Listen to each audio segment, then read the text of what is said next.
Hello students, कैसे हैं आप। एक बार फिर से हम लोग इंग्लिश सेक्शन देखने के लिए वापस आ गए हैं। एक कंप्लीट सेट देखने वाले इंग्लिश का, और इंग्लिश में 20 में 20 लाने के लिए आपको पूरा का पूरा देखना होगा ये सेट। तो चलिए स्टार्ट करते हैं हम अपने इस सेट को, और ये काफ़ी इजी होने वाला है। आप देखिएगा कि किस तरह के इजी क्वेश्चंस पूछे जा रहे हैं आप लोगों को। अब बहुत ही इजी क्वेश्चन है ये। अगर इस तरह के इजी क्वेश्चन को अगर आप, क्वेश्चन इजी है लेकिन अगर आप इसमें प्रैक्टिस नहीं करते हैं तो ये डिफ़िकल्ट हो जाएगा। इसीलिए ज़रूरी है कि पूरा का पूरा प्रैक्टिस करें और पूरा का पूरा अच्छे से देख ले वीडियो। और हाँ, सब्सक्राइब जरूर करें, मस्ट सब्सक्राइब। स्टार्ट करते हैं हम लोग। यहाँ पे क्वेश्चन है, सीता और हर ब्रदर्स। याद रहिएगा, एकदम याद करेंगे हम लोग।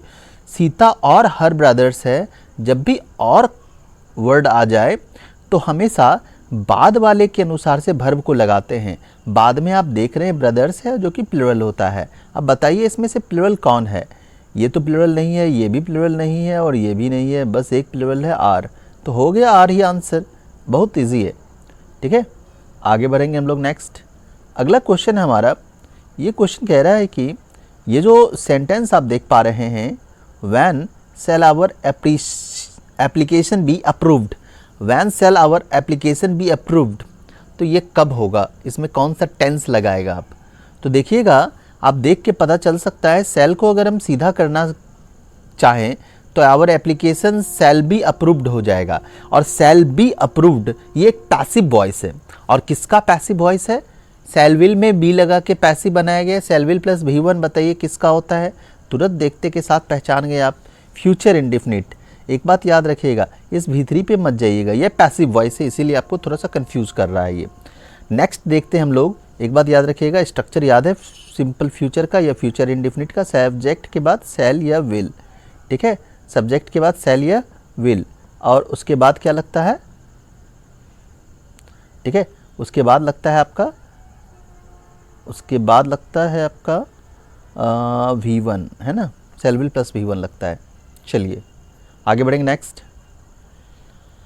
अब इनफिनाइट वर्ब चुनना है। ये काफ़ी इजी है, ये बहुत इजी है। ये आप जानते हैं इनफिनाइट वर्ब चुनना कितना आसान होता है। हम बता सकते हैं इसमें कौन सा इनफिनाइट वर्ब है। इसमें स्मोकिंग इनफिनाइट वर्ब है। इसमें इनफिनाइट वर्ब कौन है? स्मोकिंग। आपका एक और वर्ब दिख रहा है, और ये डू भी दिख रहा है आपका, ठीक है। और एक ऑब्जेक्ट दिख रहा है। डू आपका सहायक क्रिया है जिसको हेल्पिंग वर्ब कहते हैं, ऑब्जेक्ट मेन वर्ब है, और स्मोकिंग आपका हो गया इनफिनाइट। तो smoking is the right answer. और स्मोकिंग कौन सा पार्टिसिपल है ये बताएंगे। पार्टिसिपल एक्चुअली जिरेंड नहीं है, ये पार्टिसिपल है। इनफिनाइट क्या है यहाँ पे, एक कौन सा इनफिनाइट है, तो इनफिनाइट पार्टिसिपल है। पार्टिसिपल हम आपको बताए थे, इनफिनाइट 3 तरह के होते हैं।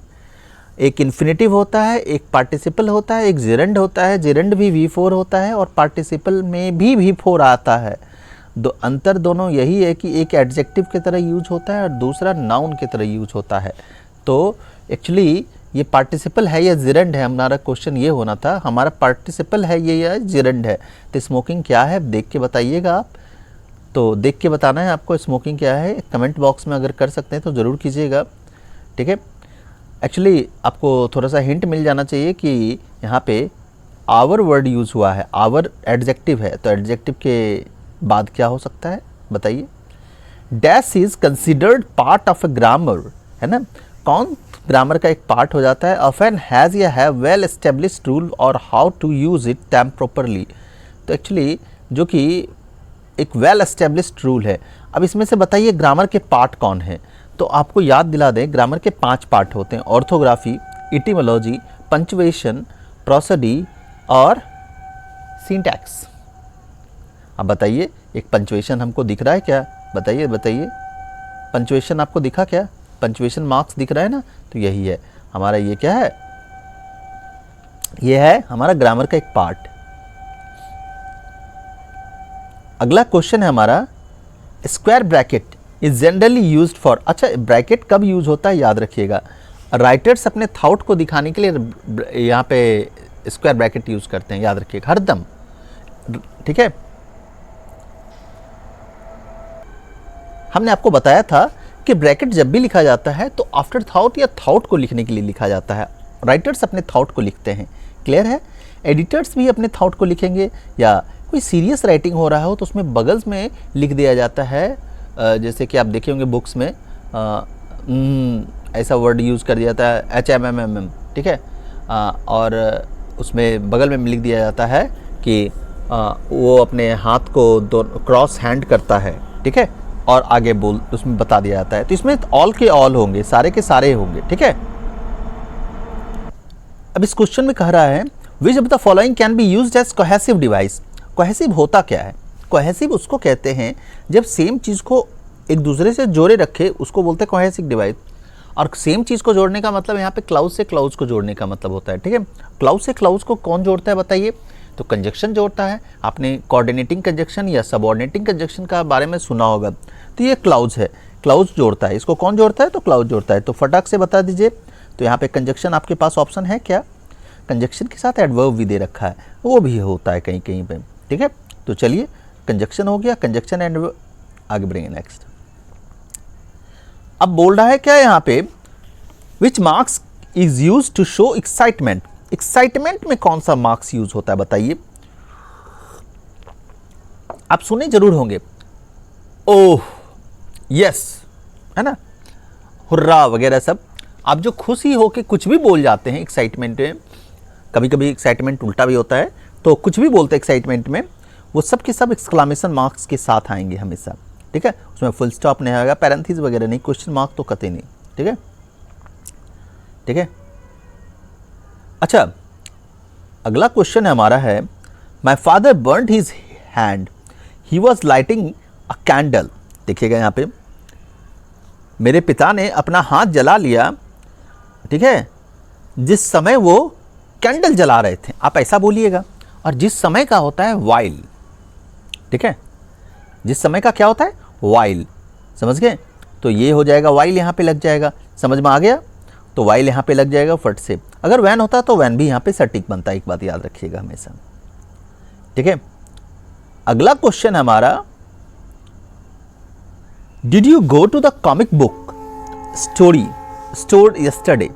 सी asked me if I dash to the comic book store, ठीक है। अब यहाँ पे क्वेश्चन बना दिया गया है, यहाँ पे देख सकते हैं सी आस्क्ड मी तो मेंशन कर दिया गया है, इसके मतलब है यहाँ पे कुछ भरना है हमको।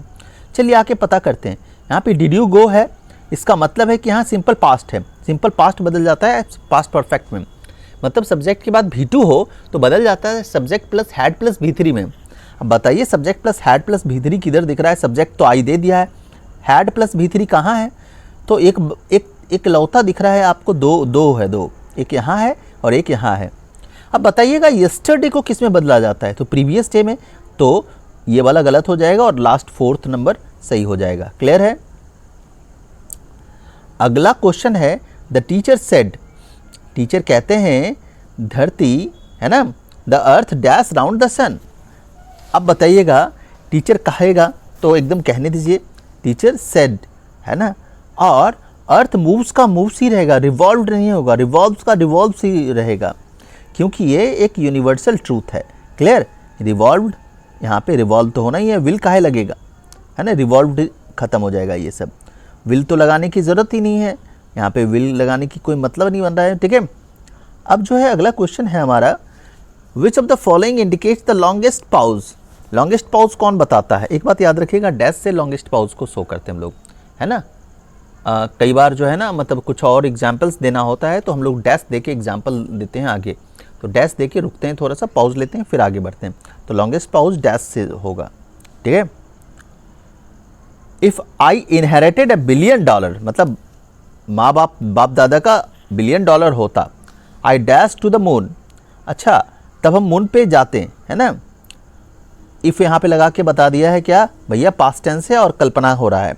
और कल्पना वाले में हम बताए हैं आपको, जब भी कल्पना में पास्ट टेंस में कल्पना दिखाए तो उड लगा दीजिएगा, और उड लगाने में ज़रा भी देरी मत कीजिएगा, उड ट्रैवल हो जाना है, उड भी ट्रैवलिंग नहीं होना है, उड ट्रैवल।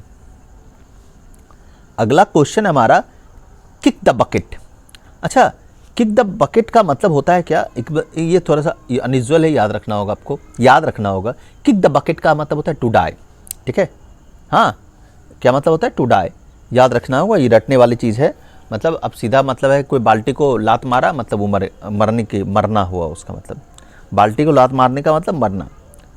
गेट कोल्ड फीट, है ना, गेट कोल्ड फीट मतलब क्या हुआ, ठीक है। अच्छा, आपका जब आपको पीछा कोई चीज़ करने लगता है तो कभी कभी लगता है कि एकदम आप सर्द से रुक गए हैं, भागने की बजाय एकदम पैर जाम जैसा हो जाता है। ये कब होता है पता है, जब आप डर जाते हैं। टू बी अफ्रेड, ठीक है। गेट कोल्ड फीट माने एकदम पैर जम जाना, और पैर कब जमेगा, तो जब आप डरोगे। टू बी अफ्रेड, अफ्रेड माने होता है डरना। अगला है dash I know him earlier I would not contact him. अगर उसको पहले हम पता चल जाता उसके बारे में तो हम उसको कांटेक्ट नहीं करते। एक ध्यान देने वाली बात है, यहाँ पे एक्सिलरी भरना है, आपको ध्यान दीजिए, एक्सिलरी भरना है और यहाँ पे क्वेश्चन मार्क नहीं है। एक बात हमेशा ध्यान रखिएगा, एक्सिलरी अगर सब्जेक्ट के पहले आ रहा है तो हर हालत में क्वेश्चन मार्क आएगा। अगर क्वेश्चन मार्क नहीं आ रहा है, इसका ये मतलब है कि आप एकदम सीधा समझ लेना कि वहाँ पे एकदम वो अगर वाला सेंस लाने की कोशिश कर रहा है, या फिर परमिशन ले रहा है, वहाँ मे वगैरह लगेगा। अगर वाला सेंस आ रहा है तो उसमें हैड लगा दीजिए आगे एकदम, और उसमें फुल स्टॉप ही लगेगा।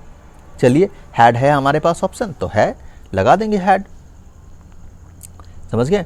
इसका मतलब होता है अगर मैं उसको पहले जान जाता, जल्दी जान जाता, पहले जान जाता, हम उससे कांटेक्ट नहीं करते, ठीक है। बोलता है इनफिनाइट वर्ब फाइंड आउट करना है आपको, ठीक है। Children like to burst crackers at the time of Diwali. अब बता दीजिए, आपको कहीं इन्फिनेटिव दिख रहा है? इनफिनाइट में 3 बताया था, इन्फिनेटिव दिखाया था, बताया था जिरंड, बताया था पार्टिसिपल, बताया था, कहीं इन्फिनेटिव दिख रहा है? इन्फिनेटिव होता है 2 + B1, और टू बर्स्ट आपको दिख रहा होगा मेरे समझ से, तो टू बर्स्ट दिख गया है तो मारिए टू बर्स्ट को टिक। अगला है क्वेश्चन, टेंस को आइडेंटिफाई करना है। अब बोलिएगा आगे तो सर सिंपल पास्ट है, पीछे पास्ट परफेक्ट है, कौन सा बोले? एक बात हमेशा ध्यान रखिएगा, अपर डिग्री को लिया जाता है, लोअर डिग्री को नहीं। तो आप बोल दीजिए फट से past perfect. Past perfect tense है क्या हमारे पास? और हाँ है, चलिए पास्ट परफेक्ट टेंस ही होगा, ठीक है। परफेक्ट होता है हैड प्लस V3, याद रहिएगा हमेशा, एकदम इस छोटी सी बात को याद रखना है। अगला क्वेश्चन हमारा पैसिव वॉइस में बदलना है। She writes the letter every week. The letters को आगे ले आइए, the letters are written, the letters are written by Sam every week, है ना। ये तो इजी था, इसमें कोई समझदारी वाली बात भी नहीं दिखानी थी कुछ, है ना।